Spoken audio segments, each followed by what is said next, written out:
Je m'appelle Hermine Bondeau.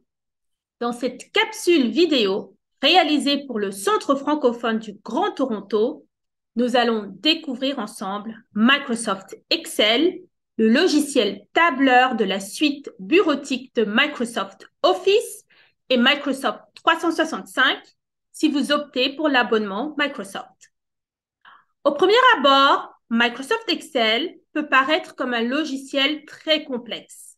En effet, cet outil puissant intègre de nombreuses fonctions telles que la création et la mise en forme de tableaux, le calcul numérique, la représentation graphique, l'analyse de données et même de la programmation. Mais rassurez-vous, la prise en main d'Excel est plutôt simple et intuitive, et plus vous utiliserez cet outil, plus vous monterez en compétences. Dans un premier temps, je vous montrerai comment démarrer Excel depuis votre ordinateur, puis nous verrons l'essentiel des composantes de l'interface de ce tableur. C'est parti. Après avoir installé Excel sur votre ordinateur, pour le lancer, il suffit de cliquer sur Démarrer. Vous voyez, c'est ici en bas à gauche. Puis, cliquez sur l'icône Excel. Lorsque Excel s'ouvre, deux choix s'offrent à vous. Vous pouvez soit ouvrir un nouveau classeur ou vous pouvez ouvrir un classeur qui existe déjà et que vous avez sauvegardé sur votre ordinateur. Si vous souhaitez ouvrir un nouveau classeur, vous avez également deux choix. Vous pouvez soit ouvrir un nouveau classeur vierge ou vous pouvez ouvrir un nouveau classeur à partir de modèles préexistants.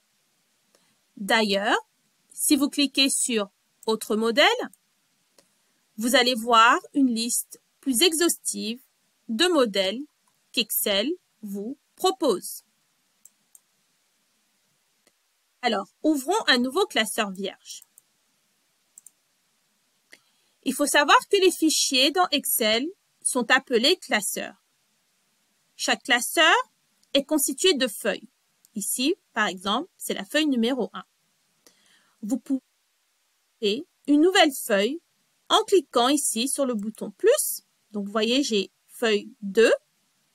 Et si vous faites un clic droit, vous avez différentes options, dont l'option de renommer votre feuille. Je vais par exemple l'appeler Centre francophone. Chaque feuille contient des lignes et également des colonnes.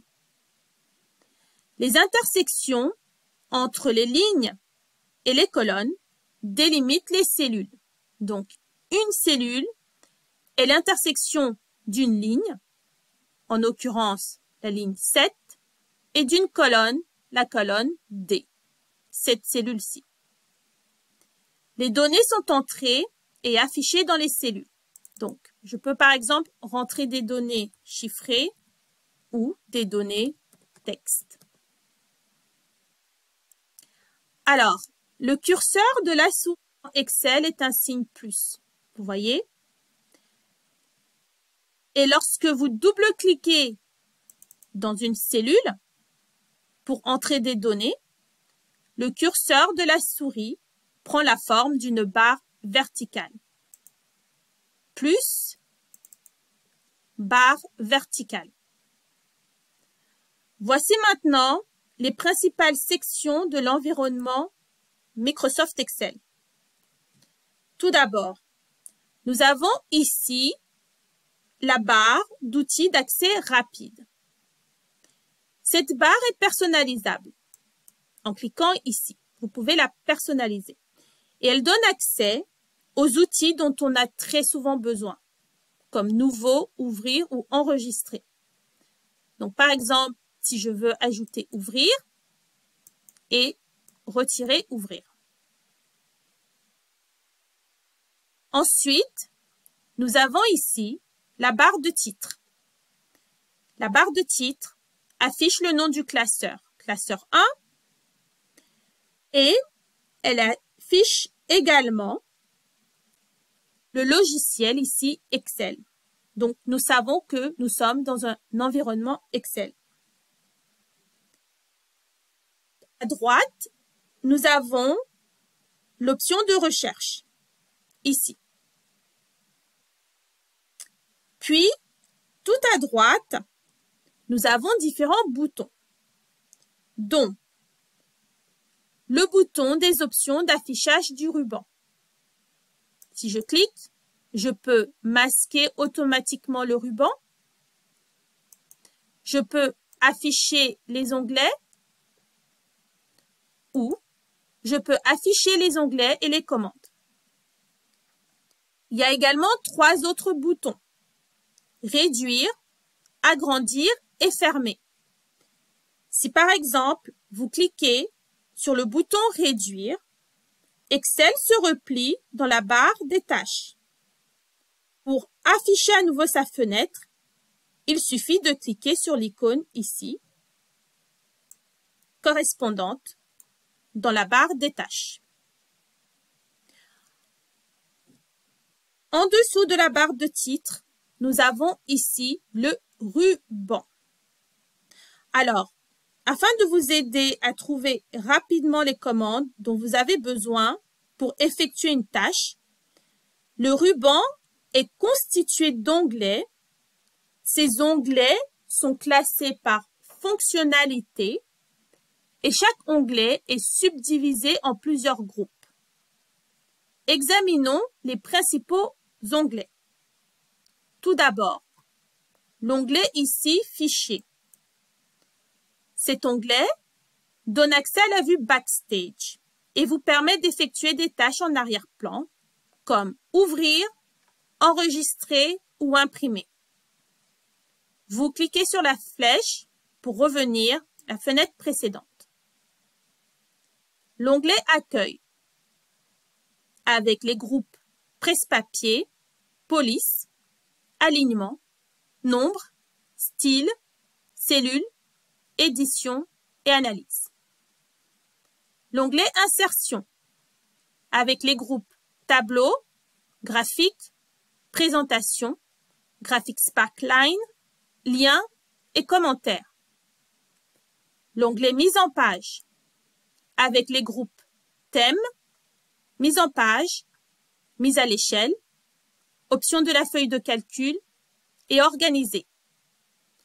L'onglet Formule avec les groupes de la bibliothèque de fonctions, des noms définis, la vérification des formules et le calcul.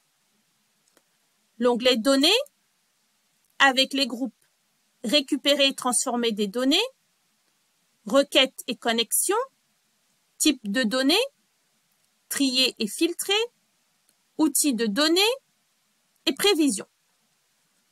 L'onglet Révision avec les groupes Vérification, Accessibilité, Aperçu, Langue, Modification, Commentaires, Notes, Protéger et Entrée manuscrite.